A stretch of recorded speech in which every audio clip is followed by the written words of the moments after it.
and welcome to tonight's presentation, Karl Rahner's Spiritual Theology. It's my pleasure to introduce both of our speakers. Our first speaker, Richard Lennan, is a priest of the Diocese of Maitland-Newcastle, ordained in 1983. His graduate studies were at the University of Oxford, where he and I matriculated the same day 39 years ago, in Michaelmas term. And then he went on to the University of Innsbruck, Austria, where his doctoral dissertation was on Karl Rahner's ecclesiology. From 1992 to 2007, he taught at the Catholic Institute of Sydney and served as president of the Australian Catholic Theological Association between 2005 and 2007. Since 2007, Father Lennan has taught in the United States and is currently professor of systematic theology here at the Boston College Clough School of Theology and Ministry, where he also chairs the ecclesiastical faculty. His research focuses on ecclesiology, ministry, and theology and spirituality of Karl Rahner. He has authored or edited 11 books, and his most recent article was Integral Ecclesiology, Resourcing the Church's Future, which was published in the latest volume of Theological Studies. Father Lennan was a member of the Theological Advisory Panel for the Plenary Council of Australia between 2021 and 2022. Also joining us tonight from Worcester, Massachusetts, is Peter Joseph Fritz, who is professor of Roman Catholic Systematic Theology and the Edward Bennett Williams Fellow at the College of the Holy Cross. I know a number of people from the College of the Holy Cross. Some of them I like. He received a BA in Studio Art and Theology from Loyola University of Chicago and an MA in Theology from Boston College. He holds a PhD from the University of Notre Dame, where he wrote his dissertation on Karl Rahner. Professor Fritz teaches courses on Catholic theology, history of Christianity, and the intersection of these with capitalism and the visual arts. He is the author of 2 books on Rahner and theological aesthetics, with a third on its way. His current book project is on Christology and non-religious contemporary art. We are honored to have these 2 distinguished scholars join us for this presentation. Please join me in welcoming Father Lennan and Professor Fritz.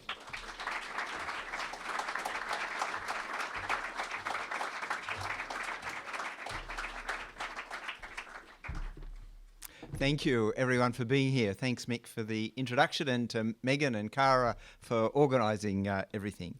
I should wave the book around, not that this is a commercial, but it is. And with that in mind, I'd like to thank Andre Bruyette, who's the general editor of the Classics and Western Spirituality series for Paulus Press, and because they're online, Paul McMahon and Donna Crilly, who was our editor. So it's wonderful to have this opportunity to be with you to talk about Rahner. The first thing we're going to do is I'm just going to give you some biographical details of Rahner. So many of you will know this, but perhaps for a lot of our online audience, Rahner is simply a name. And it's important to remember the reason for doing this is that while we're so used to talking about theology being done in a social, political, historical context, it's also done in a personal context. Theologians are people too. And theologians have a life and they have a story. And the life and the story so often is influential on the theology.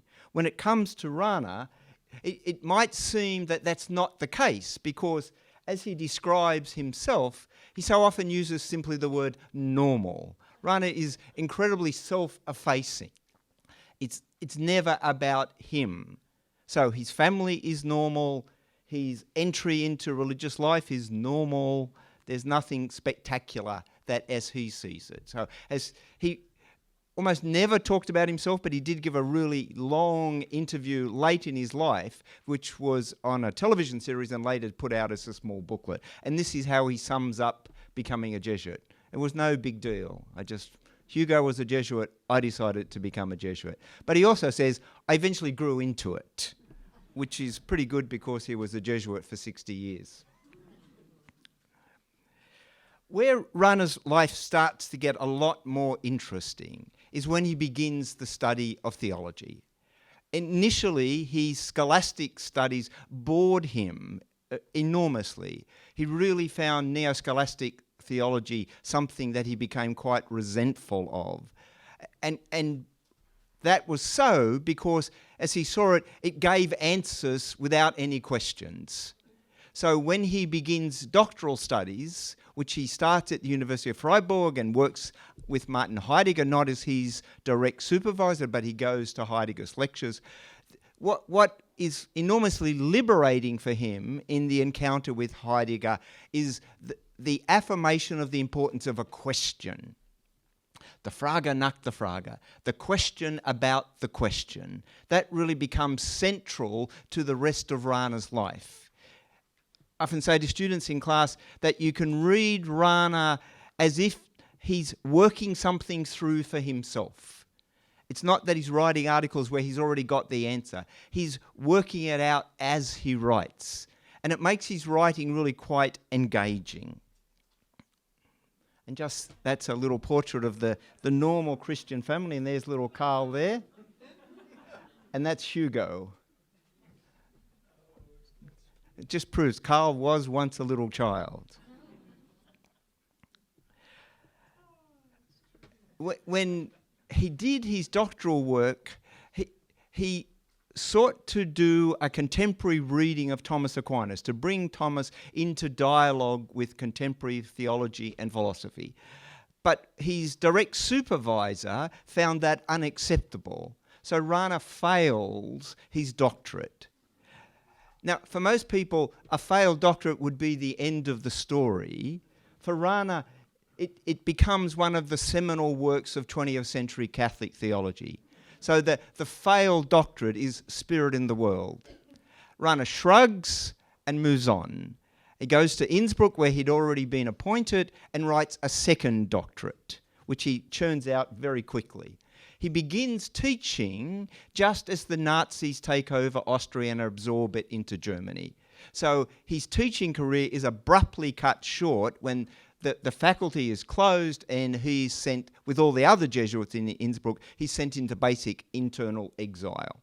He spends the war, which he doesn't speak often about, spends the war in two places. First in Vienna, working for the Pastoral Institute for the diocese, and then in a parish in Bayern, in Bavaria.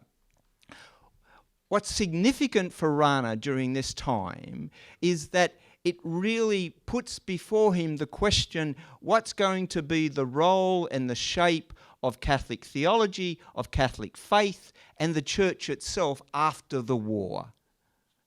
And that question about how faith, theology, and church addresses its present context really drives him for the rest of his life. It's determinative on everything he does afterwards. So he spends most of his teaching life in in Innsbruck rather. He's there from 1948 to 1964. Then he goes to Munich for a little while, then to Münster. And when he retires, he comes back and spends the last dozen years or so of his life in Innsbruck.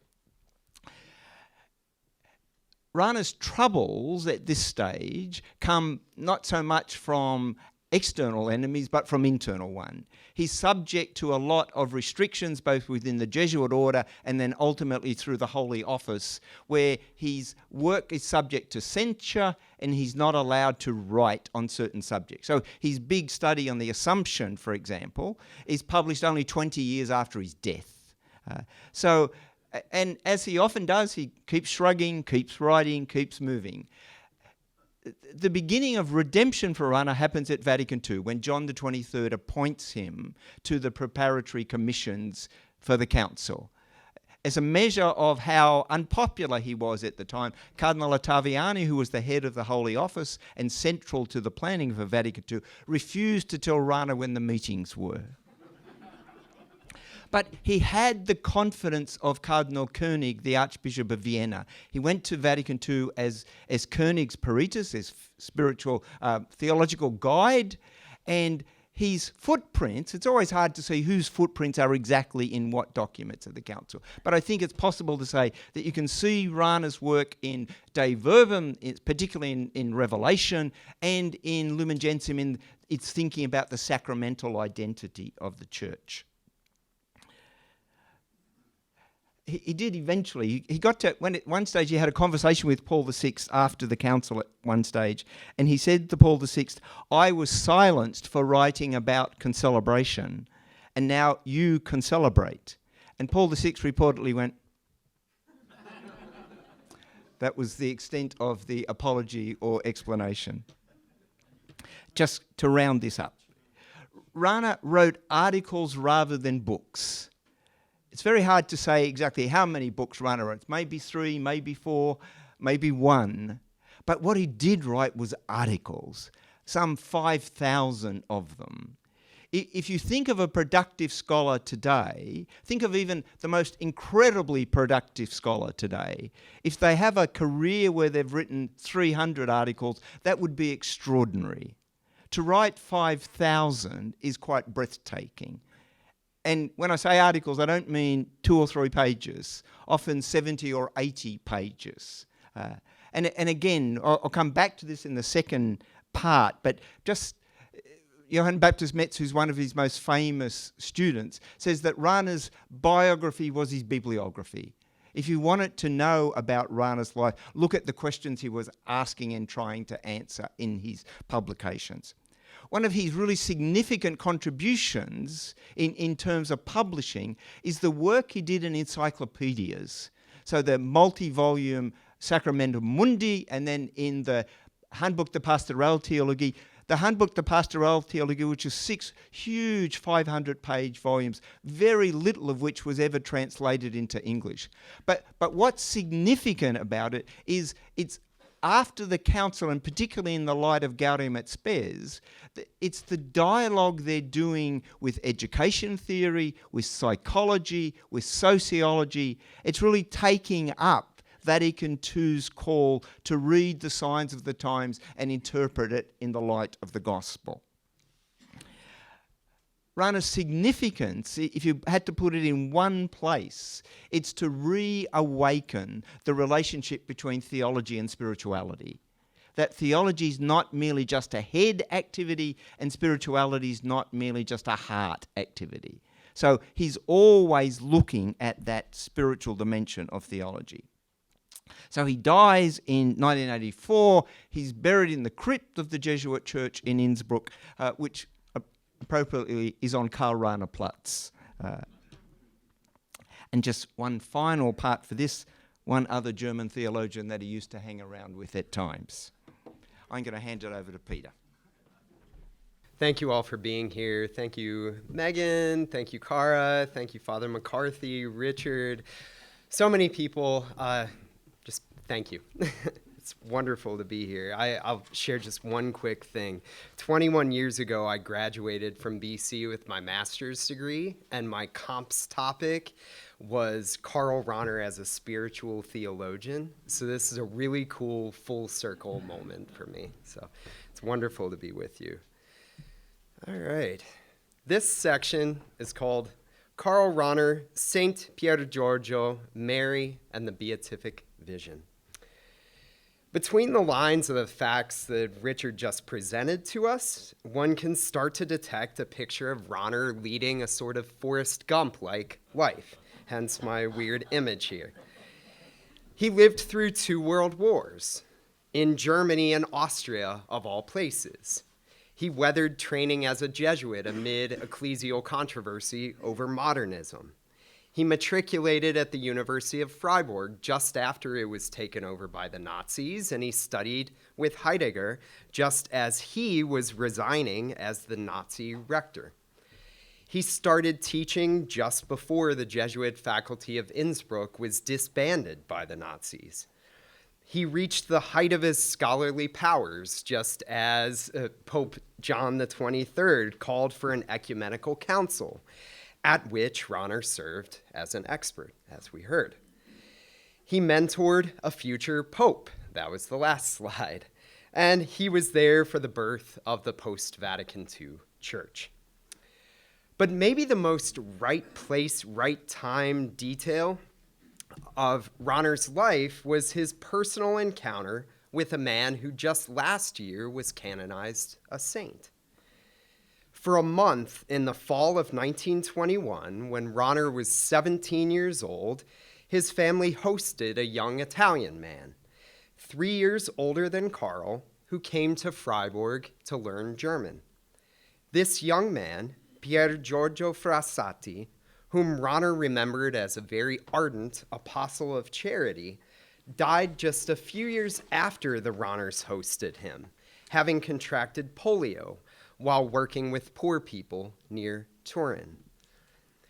During the month that he resided with the Rahners, the future Saint Pier Giorgio would visit and go to confession at Freiburg Cathedral, and he would hike the nearby woods and mountains, including the Schlossberg, which overlooks Freiburg.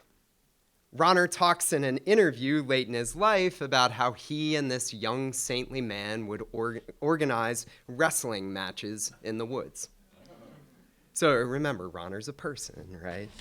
Okay.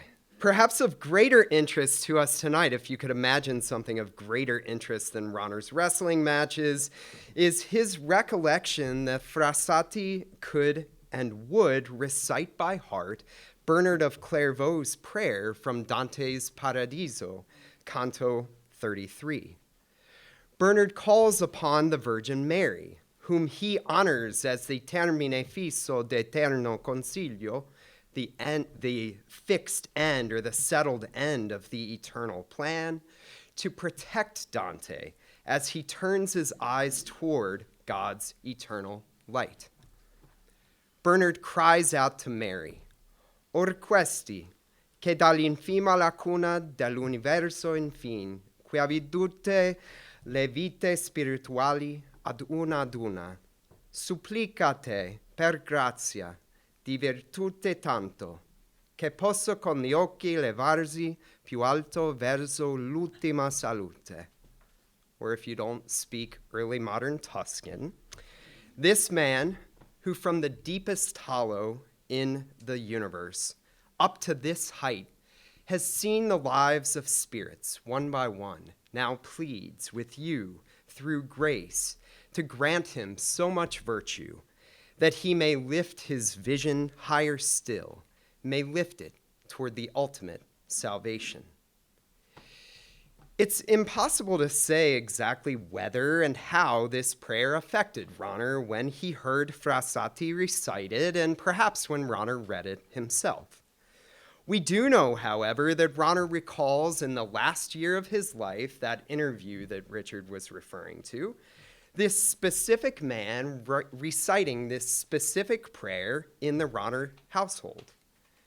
We also know that Rahner makes the visio beatifica, the saving vision of the incomprehensible God by the finite creature, a core theme of his monumental achievement in Catholic theology.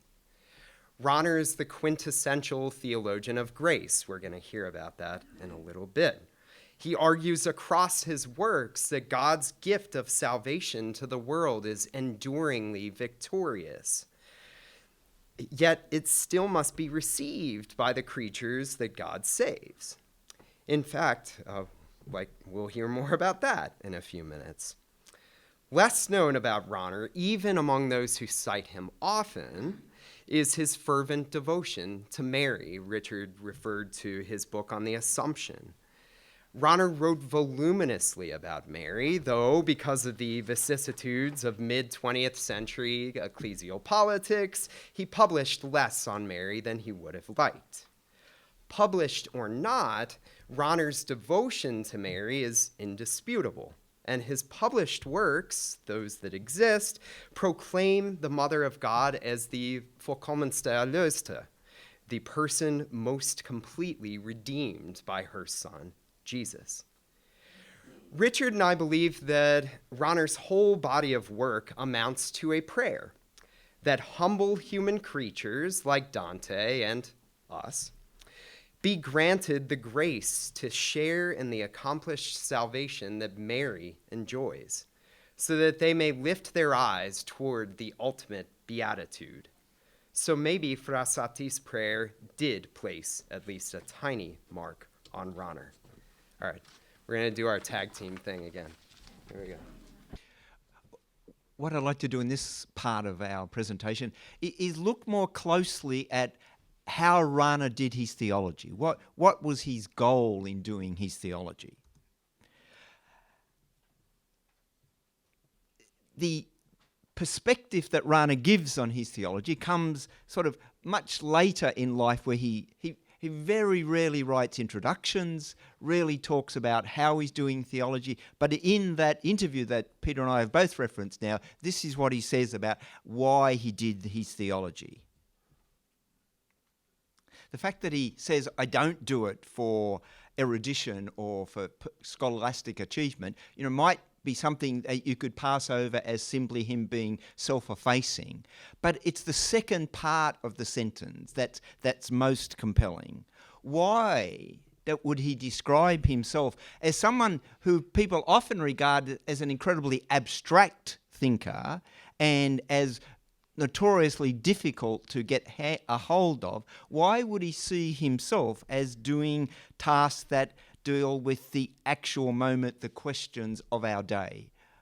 I want to sort of drill down on that a little. And I want to suggest that the answer for Rahner was that it's in the everyday that we encounter grace. That this everydayness, the Alltäglichkeit of grace, is absolutely central to Rahner's understanding of theology. That everyday things are where we encounter grace. Central to Rahner's work is this conviction of a graced universe. Grace is not rare. Grace is the atmosphere we breathe.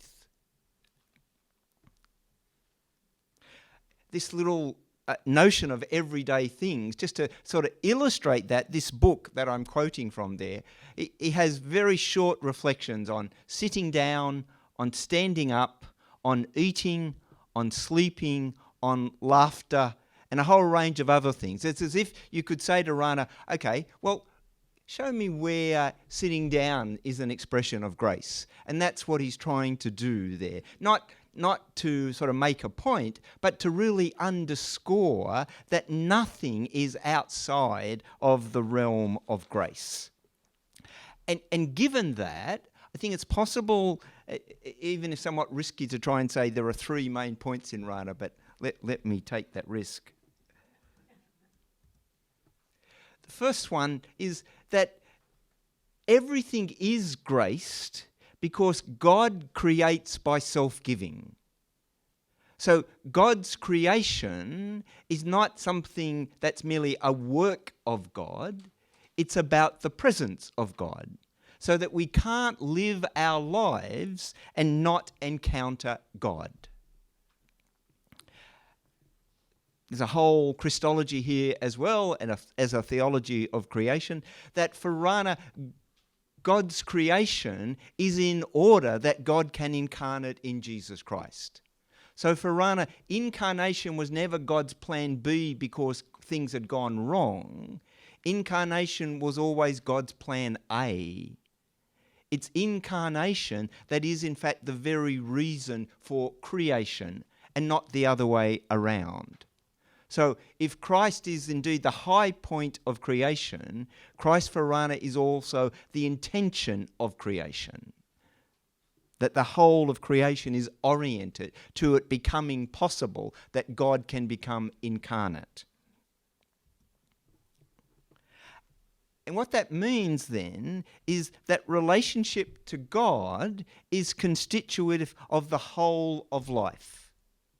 Rahner's very strong on the fact that you can go through life and not experience a whole lot of things, but it's impossible to go through life and not experience God, because God is given in everything that human beings experience.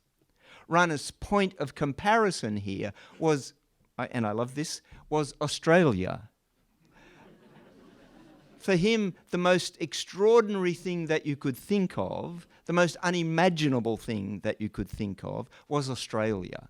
Now, if you say, well, why did that fall out of the sky? And of course, for a man who's born at the turn of the 20th century, who lives his life in Middle Europe, who is much older before he even gets on an aeroplane, Australia is the most unimaginable thing that there can possibly be. So we have a whole list of references throughout Rahner where he names Australia. And he uses Australia over and over as a way of saying, if somebody says, for example, that there's a river called XY in Australia, or that there's a mountain of gold as high as the Matterhorn in Australia, I have no way of knowing whether that's true. All I have is their word for it. And then he says, of course, but that's not what God is like. Our experience of God doesn't depend on anybody else. We might depend on a whole tradition and a community of faith to name our experience as an experience of God. But the experience itself is part of being human because grace is the atmosphere we breathe. Grace is this inescapable reality, which doesn't mean, and this becomes really important while he's so insistent on a term like incomprehensible mystery, it doesn't mean that God becomes an object in creation or that we can get hold of God. God is always for us the absolute future. It's the horizon that we're moving towards. And we can have experiences in the present, and this is where all of the Rahner vocabulary that can sound so abstruse comes in. That we are hearers of the word, we have a foregriff, an anticipatory grasp of God without ever being able to sort of hold on to God in the same way that I can hold on to this. So what matters then for human beings is this openness to the what Rahner beautifully calls the perhaps possible possibility of a revelation. It's developing a sensitivity to the presence of God. There's a wonderful German word, Fingerspitzengefühl, which is one word. And a Fingerspitzengefühl is the feeling you have at the tip of your fingers. And the sensitivity at the tip of our fingers, if you want to know if something is hot, you don't put your whole fist on it. You sort of touch it with your finger. And what Rahner is saying is that we need to develop this sensitivity that we are going to encounter God. That God, again, is unlike Australia. I'm not accidentally going to run into Australia, but I can't not encounter God. And you can summarize that by saying that for Rahner, grace is, and this is his preferred word, grace is primordial. It's neither exceptional nor rare. It's not for an exclusive group. It's mediated through a whole range of grace-formed symbols. The theology of symbol is, again, integral to Rahner's theology. And that's where he fits in his theology of church as symbol, as sacrament. It's how he develops his theology of the anonymous Christian. Because if you pardon all the negatives here, if you can't not encounter God, and if that's possible for everyone, then it isn't something dependent on one's religious belonging. So if we try and draw this together a little bit more, and because the theology of grace presumes or requires or generates an anthropology, a way of thinking about what it means to be human. And so this is Rahner's definition of what it is to be human. That we are who we are because we are addressed by God. We don't have to find God. God already has found us. What we need is to be attentive to that presence of God.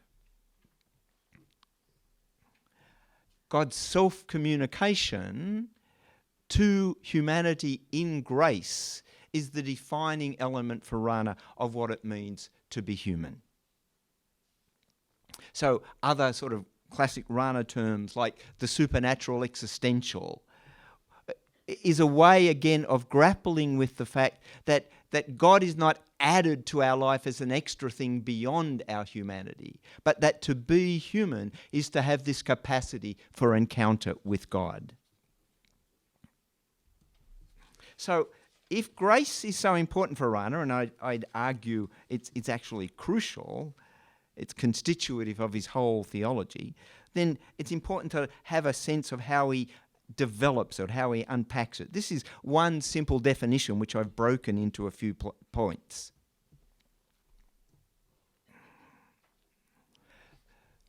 So grace doesn't make God less than God, doesn't make God into an object, and hence it's not the beginning of the elimination of the mystery, but it's something very different from that.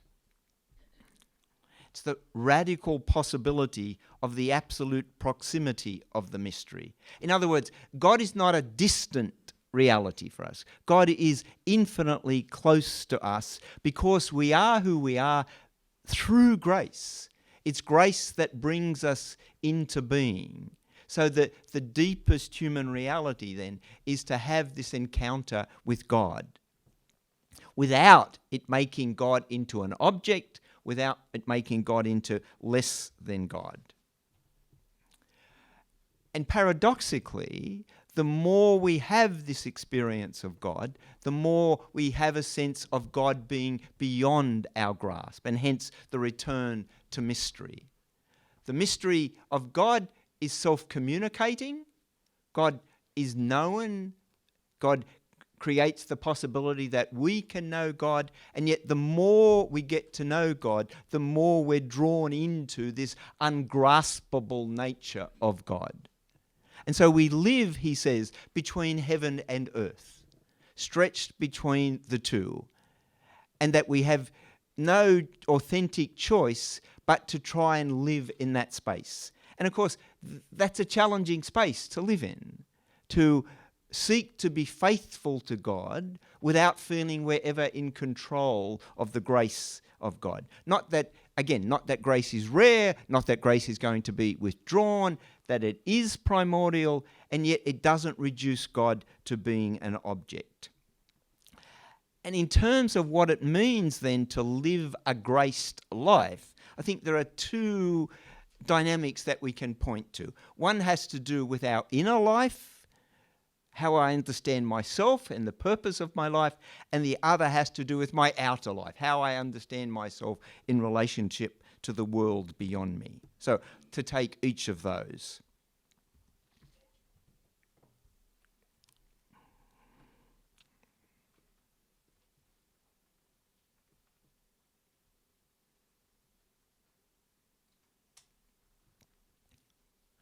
Rahner often comes back to the notion of being self-critical, not as a way of demeaning ourselves, but as a way of reminding ourselves that we are made for the incomprehensible mystery of God.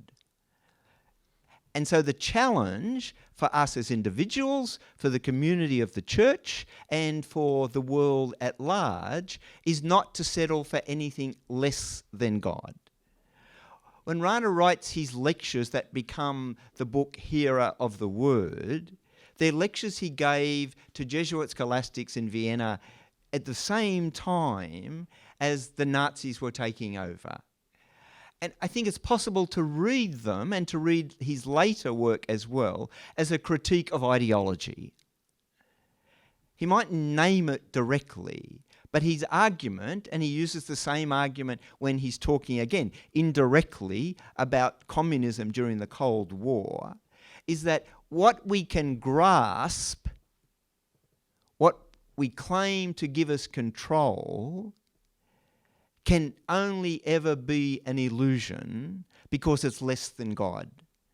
So the self-criticism brings into play the willingness to question ourselves, so that not again, not to demean ourselves, but as a way of appropriating that we're made for something beyond what we can grasp. That we are, in the language of Vatican II, a pilgrim people and in a pilgrim church. So that's the inner disposition, if you like. It's that constant openness to the God who is bigger. The outer disposition has to do with how we relate to one another.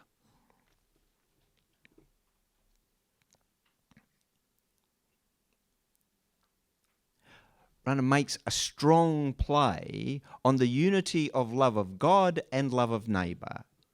If we recognise God's world as graced, if we recognise each other as graced, then that has implications for how we are in relationship to one another.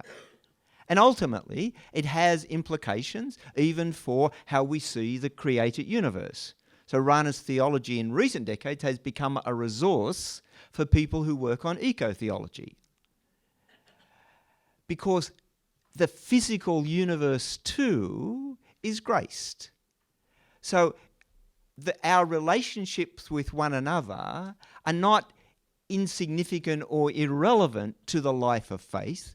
They're absolutely central to it. So just 2 points to conclude this section. The first one is to recognise, as I said, the challenge of this.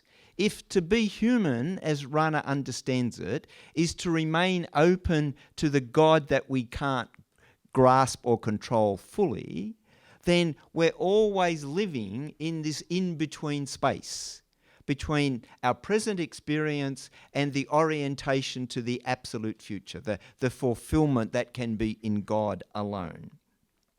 So he takes up the challenge of that, of what it means to live in a world where we're conditioned by this ungraspable grace. So again, this is one part that I've broken into a few sections.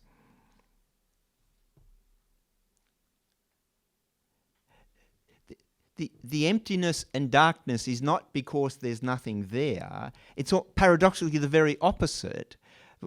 Talking about this in my Rahner class yesterday, that for Rahner, God can be so close to us that it feels like darkness simply because the presence of God blots out all of the light. And that's a notion that runs through the mystical tradition from Gregory of Nyssa onwards. So it's not emptiness, it is paradoxically fullness. But the fact that it is fullness means that we can't narrow it down to something that we can more easily grasp or control. So we are confronted then with ineffable mystery, with nameless infinity, with something that calls into question anything that's less than the presence of God. And then the hard part, that it doesn't offer us a single resting place from which we can survey the whole. Now, if that sounds almost overwhelmingly negative, it's actually simply a way of framing what is the heart of Christian tradition, that we are made for life in God, and as Augustine put it, that our hearts are restless until we come into the fullness of life. In the meantime, living between heaven and earth, between time and eternity, he puts it, the space, as he sees it, is a space of hope. Hope runs through Rahner's theology, not as wishful thinking, but as in fact as an extension of his core idea of relationship to God. This part that I'm going to put up now, which again I've broken into segments, comes from his reflection on Holy Saturday. His reflection on Holy Saturday is called Hidden Victory. And he describes Holy Saturday, where we live between Good Friday and Easter, as the space where we spend our whole lives. So Holy Saturday, he says, lasts forever. Because while we have the experience of Good Friday, and the death of Jesus, and why we believe in the risen life of Jesus, it's not something that we yet own in its fullness. And in the meantime, we live in this space of hope. That, again, not an empty space. It's a space that's characterized by a fullness that is almost contradicted by the reality of human experience.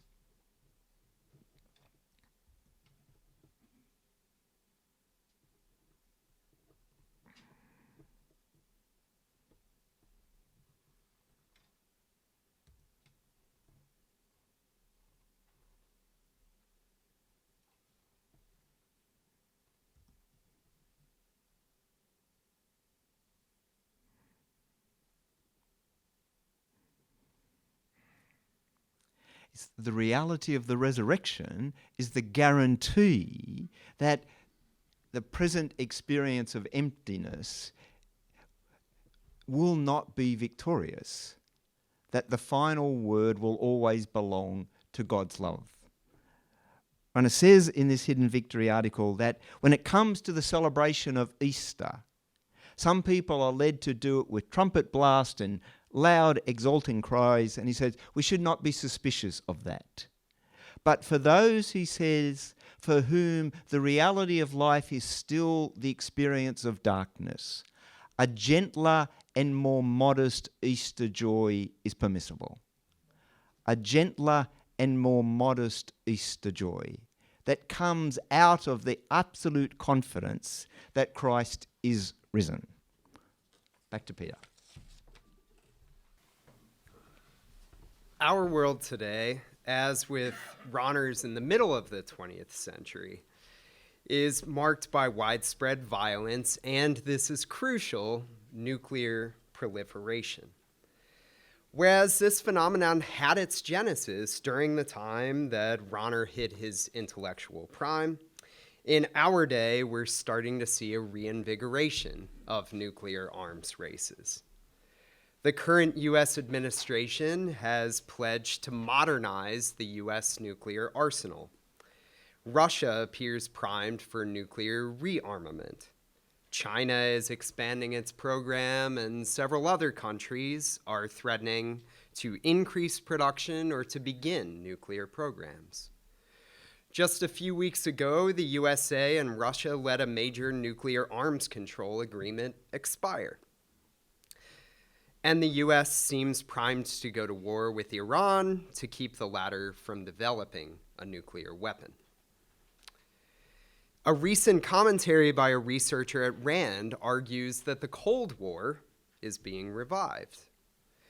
When Richard and I were discussing possibilities among Rahner's essays to illustrate his theological approach and concerns, we decided that, in the present context, revisiting a piece on nuclear weapons would be a fitting choice. Plus, it's kind of a back alley of Rahner's texts. It's not something that people often read. We deem that it indicates the type of peaceful and hopeful discipleship that Rahner's spiritual theology entails. Nuclear Weapons and the Christian, co-authored by Rahner and his nephew, Thomas Kramer, is a prime example of Rahner's concern for the church and the world. Kramer, a medical doctor who would later become a prominent professor of human genetics, was involved in the peace movement in then West Germany and a group called Christians for Disarmament. One of the images on the slide behind me is a button worn by members of this movement. Through an active correspondence and personal conversations, Kramer prevailed upon his uncle to attend closely to the issue of nuclear weapons and to weigh in on the issue. During the late 1970s and early 1980s, there was widespread debate, protest, and occasional social unrest in West Germany as NATO, to which West Germany belonged, and the Soviet Union escalated their arms race. Since Kramer and Rahner regarded the tensions surrounding the arms race to be of vital concern to the church, they believed that it was imperative for Catholic intellectuals to respond, hence their co-authoring of this essay. The essay first appeared in an edited volume titled Abrüstung christlich zu vertreten, or Disarmament, Justified from a Christian Perspective. Rahner and Kramer make clear their belief that Christian faith not only justifies disarmament, but requires it. Nuclear Weapons in the Christian was republished in the final volume of Rahner's Theological Investigations, the year of his death. The essay unfolds as follows. The first section re-examines just war teaching in conjunction with conscience formation, which has been rendered more complicated than ever in light of modern threats of total war. The second section considers the epistemic uncertainties involved in staking out a definitive position with regard to nuclear armament. We want to focus, however, on the latter portions of the essay. Having acknowledged the controversies and uncertainties, Rahner and Kramer nevertheless stake out a definitive position. And they stake out a position against nuclear armament, doing so as a matter of Christian conviction. Rahner and Kramer recognize that not all Christians will subscribe or sign on to the pacifist position. They think it necessary, however, to articulate such a position. The message of God's kingdom that Jesus proclaimed in the Sermon on the Mount requires it. So too does Jesus' saving death on a cross. Rahner and Kramer argue explicitly for unilateral disarmament, even when the prospect is high that the other side will not comply, will not do the same. Rahner and Kramer make their case by focusing on the theme of conversion. Attitudes must change and sins must be left behind. They write, "We are for disarmament in explicit conjunction with a change of consciousness among ourselves that will make us attach a higher priority to the misery of several 100 million people living in absolute poverty than to the needs of our own security." The burden of proof against a pacifist position lies on the powerful. So the pacifist position should be the default position, they're arguing. Anything against it is a burden of proof that lies on the powerful. How? Rahner and Kramer conclude, can powerful people justify putting millions of lives, especially those of the powerless, at risk by proliferating nuclear arms? The key phrase from the essay is this: our reliance is not on a God who blesses weapons. We highlight this selection from Rahner this evening in the hope that Christians and all people of goodwill may recognize the truth of this statement. From Rahner's Christic, Marian, mystery of God-smitten spirituality, we learn that, properly speaking, we rely on a God who blesses non-violently secured peace. I want to underscore this point a different way. Rahner's spiritual theology, it can be called a theology of hope, and I'll call it exactly that in a few minutes, but it can also be called a theology of risk. His theology has a dual center: an incomprehensible God and a Savior, Jesus, who died on a cross. Discipleship is a risk.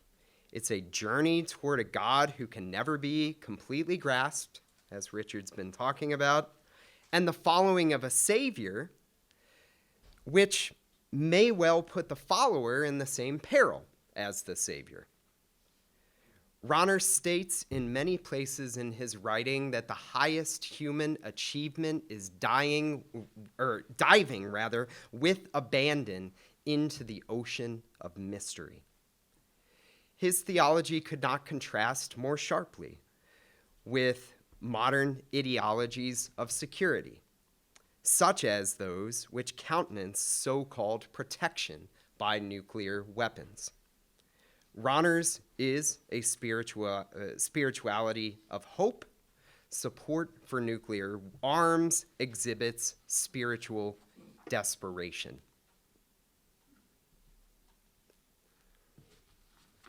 Everybody in this room should have a yellow sheet.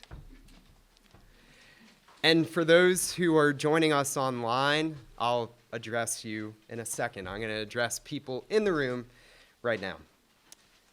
As we move toward the close of our presentation, we thought it would be best to get everyone here involved. We're speaking about Rahner's spiritual theology. Let's all try to inhabit it ourselves. You've all got your yellow sheets. It's a prayer that Rahner composed near the very end of his life. We now ask that you read through the prayer, then briefly contemplate it. Apply your thought to it. Ask which themes are prominent. What vision of the Christian life does it depict? But also, and this is crucial, allow yourself to pray it along with Rahner. We're going to give you just 5 minutes to do this, so it's kind of the express version of prayer. But take it with you, and hopefully you'll be able to pray further with it later. For the benefit of those joining online, we'll now share the prayer on this slide. So I'm going to give you 5 minutes. I'm going to be timing you. And then we'll conclude.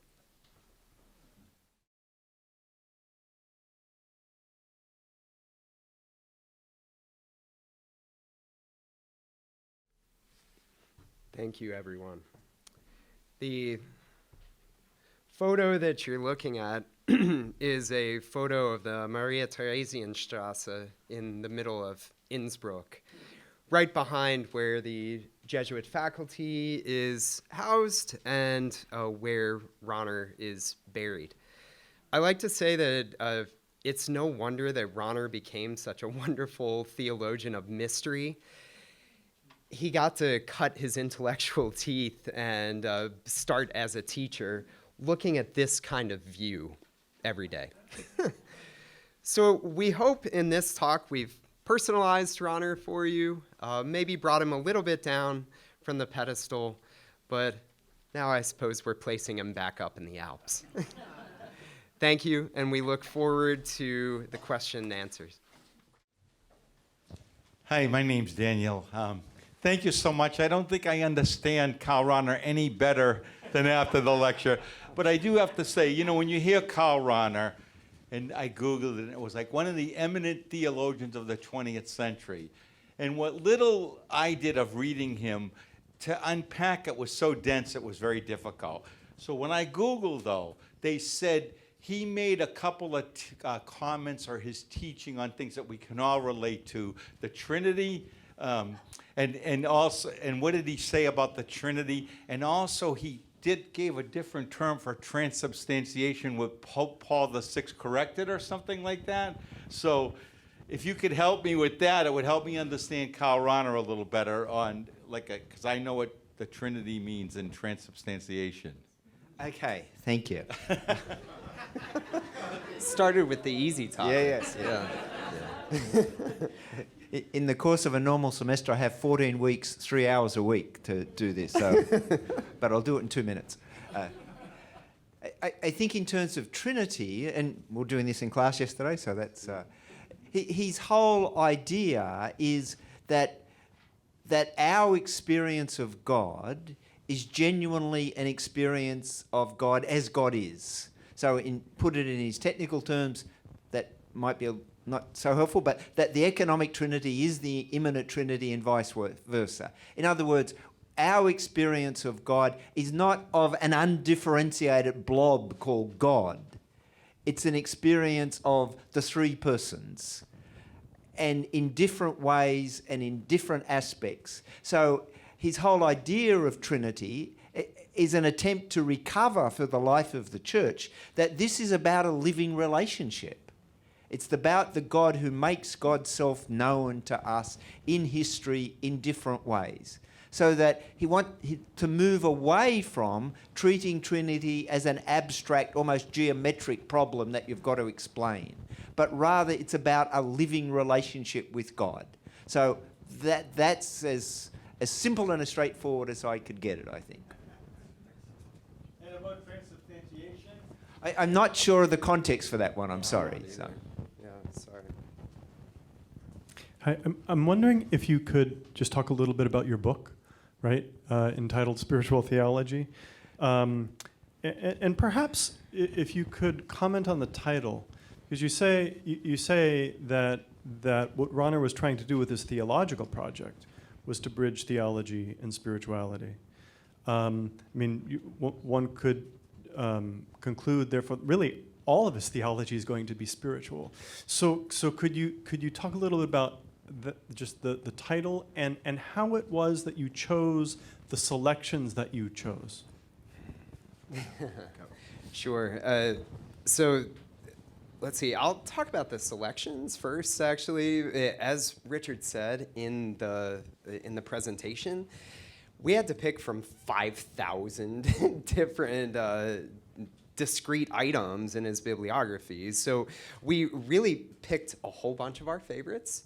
And then we decided that they should fit under 4 categories that I'm going to blank on right now, actually. But what are they? Prayer. Worship. Devotion. I know the last is discipleship. Yeah, there we go. Thank you. So this is why it's good that there's 2 of us up here. But what we wanted, in a way similar to what we've been doing in the presentation, is to sort of bring Rahner down out of the clouds, because he did like the stratospheric stuff on the Trinity, finer, points of Eucharistic theology and so on, but he wanted to speak, although he was somewhat constitutionally unable, he wanted to speak to fellow Christians, to people in the pews, and to talk from his experience of Jesus, especially. We wanted to include in the book, and we did, at least one piece on the Sacred Heart devotion, which was central to him and recurs throughout his writings. And we wanted to show that his theology was dedicated to the life of the church, as Richard said so well in our presentation. So that's why we had these categories of prayer, worship, what was the second? Third one? Devotion. Yeah, thank you. The one that I love most, I can't remember, and discipleship. So it's his work was about the life of the church. It wasn't about performing an intellectual project. It was how do we sustain belief and make it fruitful within the 20th century context. And just to pick up your point, Mick, about the title, originally we had planned for 2 volumes. One was going to be Spiritual Theology, and the other one was going to be Theological Spirituality, which is sort of a artificial distinction. But when our friends at Paulus said, that's a really nice idea, but no, you can't do 2 volumes. So we signed a contract for 140,000 words, and we had, I think, 43 articles. And when that 140,000 words, when we handed it in, it was actually 230,000 words. Exactly. Exactly. Yeah, that's what our editor said. Yeah. So we just went through multiple efforts of going from 42 to 37 and eventually to 33. So it's somewhat arbitrary in a way that what we've ended up with, because it could have been as multi-volume as Rahner himself was. But in the end, the 4 divisions really helped us. And the other thing that helped us was doing it chronologically. We wanted people to have a sense of that he's writing in this way for basically 60 years. And we wanted to be able to touch on the high points of that across all of those decades. Thank you, Richard and Peter Joseph, for the really insightful presentation. My question, 2 questions quickly. First of all, what is prayer for Karl Rahner? Based on your research and presentation, does Rahner understand prayer as a way of exposing oneself to God's grace? Is there an element of passivity in that then, if it is understood that way? How is prayer? Is it something more active that you're doing? Is it encouraging maybe more of a kind of devotional way of praying and all of that? Or is more of like being contemplative and more passive and so allowing for God's grace to shape and reshape us? The other question is now linked to freedom and responsibility. Given the everydayness of grace and how God comes to enable us to kind of dispose ourselves to receive God, I wonder how we should understand our freedom and responsibility, especially in terms of like we also contribute to creation. We create things. Is whatever we create part of that grace, or we should take responsibility saying, oh no, you have created this, but that's not necessarily part of God's grace? If you want to take prayer, I'll take freedom. Okay, that sounds good. To answer your prayer question, it's both, to be frustrating. But certainly in Rahner, prayer is about allowing oneself exposure to God's grace, to God's life, which is always already operating within you. It's an application of attention. It's an application of imagination, and then that way he's very Ignatian. So when I say both, I suppose what I should say is what I've said in a lot of my writing, which is for Rahner, prayer, as for really anything in life, is receptive and active, passive and active, and really happens right at that nexus between the two. So it's very much both. And in terms of freedom, Gundolf, freedom is a really central theme in Rahner's theology. He identifies God as, the phrase he uses is that God is the freedom of our freedom. In other words, it's because of our relationship with God that we're free. God is not an obstacle to our freedom, but God is the one who enables our freedom. It's never a freedom outside of God. So freedom authentically exercised is becoming who we are. So he says that God doesn't feel competitive with human beings. In other words, that God rejoices in our freedom. And freedom then is the ability to choose ourselves. That God is not, he says, a vampire who wants to suck out our freedom and control us. But rather, God leaves us able to make our own choices. But the choice, because we are constituted by grace, the choice for God is a choice for self. And conversely, sin becomes the choice for a false self. Just as exploitative relationships fails to understand that my thriving is actually inextricably linked with the thriving of others and the thriving of the whole of God's creation. So there is no passivity in that. We are actively working with grace through the whole of our life, and that's then fulfilled in God as our absolute future. So that even then, though, God remains absolute mystery. In Rahner's vision of heaven, if you like, it doesn't use the word heaven, but that he says God's incomprehensible mystery will be the very object of our blissful love. In other words, that we will spend eternity growing ever more into God. And rather than that feeling like a burden or a chore, that will be our fulfillment. So rather than heaven being where finally everything gets to be of manageable dimensions, heaven is actually when the immensity of the incomprehensible mystery really becomes for us something that we understand fully. And it's not that we spend eternity, as it were, chipping away on that and getting more and more of it under control. It's rather that we are drawn ever more deeply into that mystery. So the way I put it is often that, if you can imagine every morning in heaven getting up and going, oh wow, there's more of the incomprehensible mystery to discover today. So heaven is not where you get there and you just sit. Okay, it's eternity, great.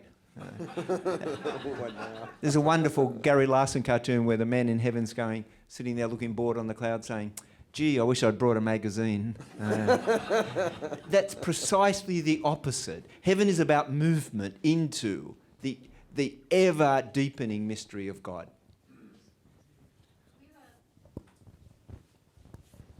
We have a couple questions from our online audience, so I just want to throw one in right now. And I might butcher a couple of these words, so bear with me. Given Rahner's concept of Vorgaf auf Esse, which is a fundamental aspect of his theological framework and emphasizes an increasing inner openness to God, can we consider that Rahner has been influenced not only by Ignatius of Loyola, primarily, Joseph Marchal, and Heidegger, but also by Priswara? How significant is Priswara's influence in Rahner's spiritual theology? I'm not exactly the person to answer that, but I do have an answer to that, and it's very brief. Rahner read some Shavara, knew Shavara personally, and I do believe he's influenced by him. He cites him. I do not know Shavara well enough to say much more than that, though.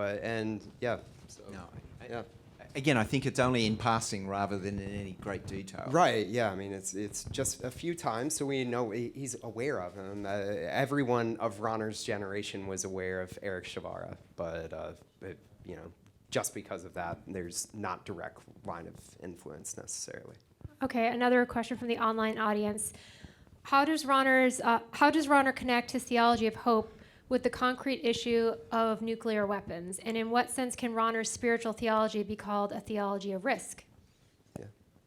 Well, good. I guess I raised that topic, so I've got to answer the question. But good.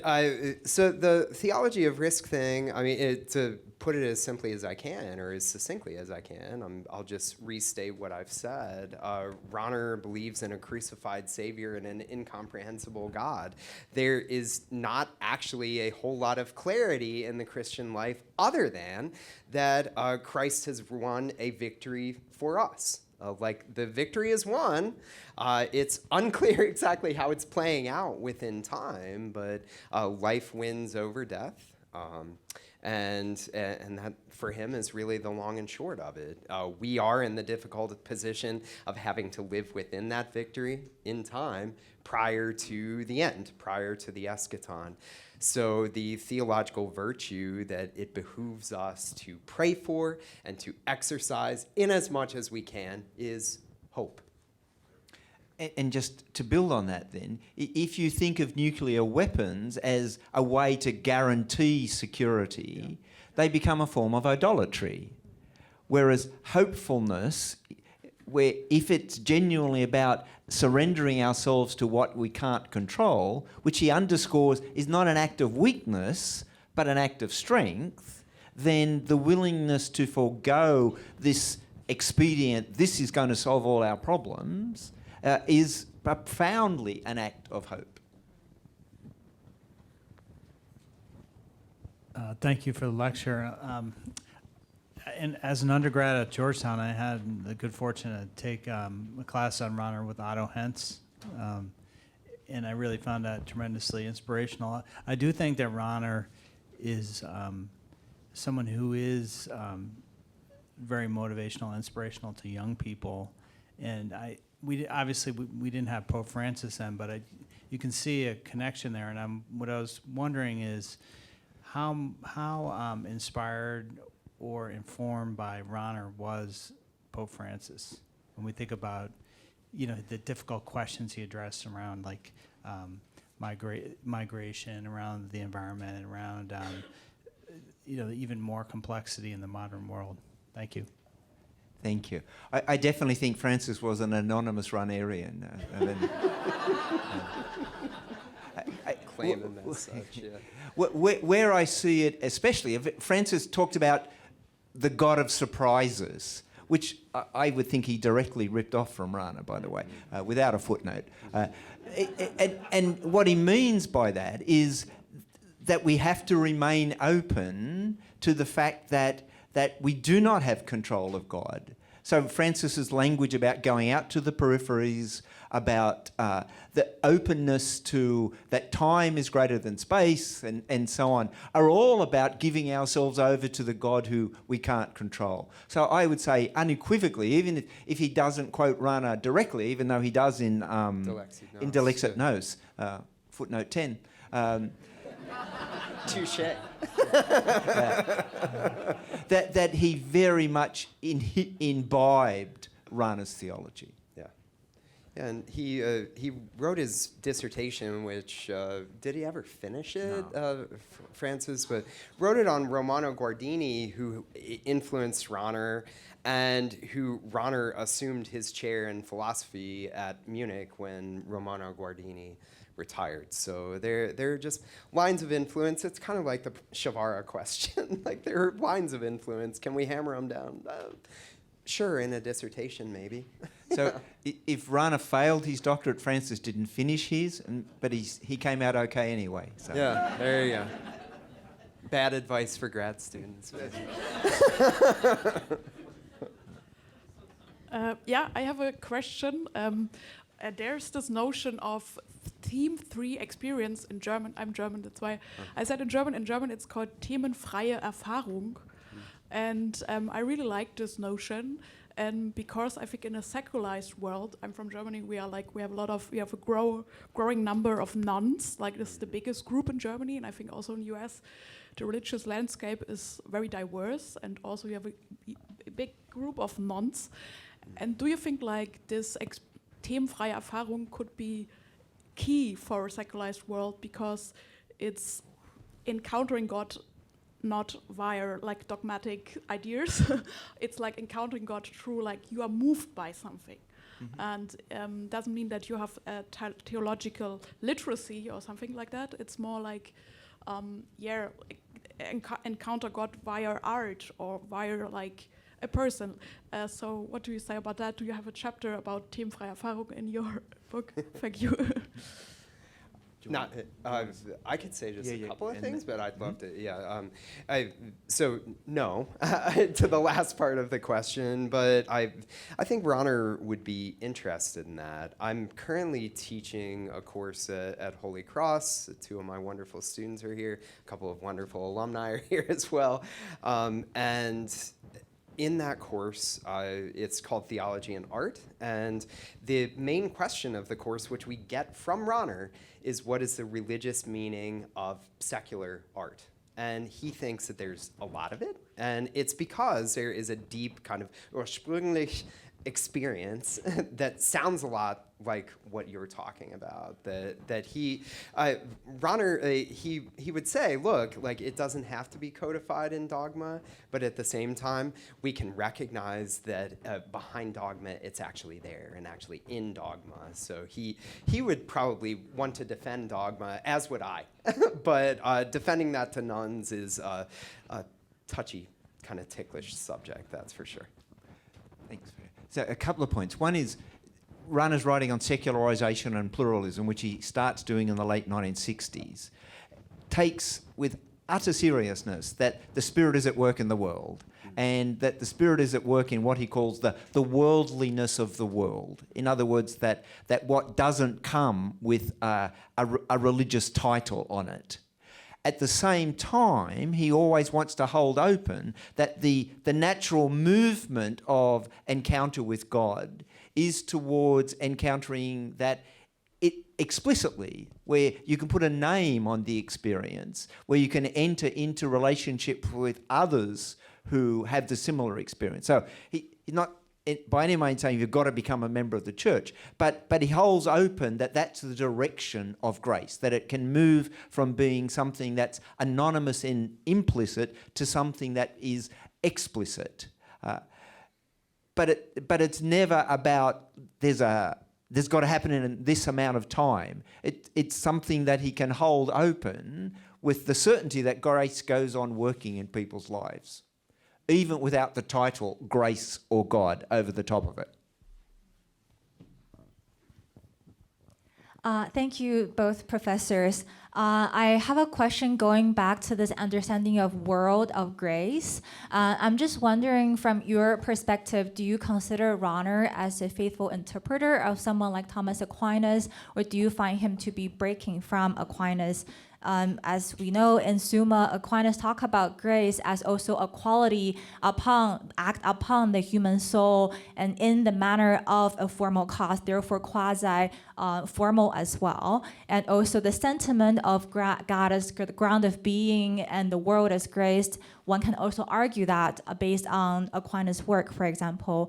So I'm just wondering if you consider him to be a faithful interpreter of the tradition, where there is something very uniquely Rahnerian he's contributing to this understanding of the God, grace as God's self. Therefore, there is a bit of collapsing possibly between uncreated and created grace. And if that is the case, if it's still relevant for us to even talk about the distinction between divine and human today. Thank you. My answer to your question is yes. So I do think that Rahner is not only a faithful interpreter of Thomas Aquinas, but I think Rahner himself would say in his self-effacing manner, and I actually think he might be right, not just self-effacing, that he got almost all his best ideas from Thomas and got them relatively directly. That's my reading of him. Richard, I don't know if you agree with that. Well, he's very clear that you can't treat Thomas as sort of an artifact, that all you can do is repeat Thomas, that you have to see Thomas in the context of his own time. So you could almost turn the question around and say, is Thomas a faithful receiver of the tradition? Because Thomas is not just repeating the tradition, he's receiving it. And Rahner is receiving the tradition that comes from Thomas and bringing it into dialogue with other ideas, which is how traditions stay alive. Because otherwise, you're simply carrying around something that's fixed in time. It's very clear that even though the church has a whole panoply of dogmatic teaching, all of that is meant to be a window into moving into the mystery, so that the church, he says, can always grow in its own understanding of its own faith, which all resonates well, I think, with the notion of God as this absolute future, rather than every doctrine captures a bit of God and we just can't touch it after that. It's all about the potential for more, the God who is always greater, who is always the incomprehensible mystery.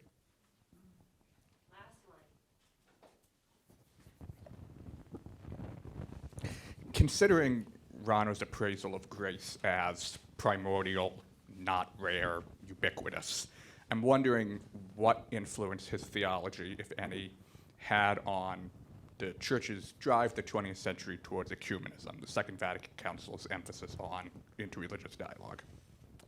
I think, I don't know if I can draw a direct path from Rahner's theology to ecumenism, although he has a whole range of articles on ecumenism.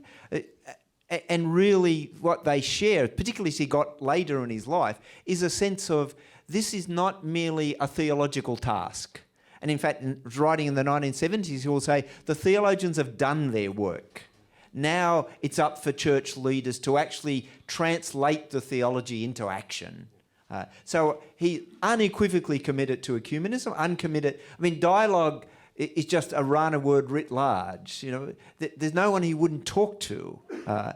Heads off to talk to Eastern European communists and so on. So all out of an openness about what do we have in common? Where can, for him, where can I see grace at work, even for someone who's an avowed atheist? So I think ecumenism and the larger interreligious ecumenism resonate unequivocally with his theology. So unfortunately, we've run out of time. Can you please join me in thanking our presenters?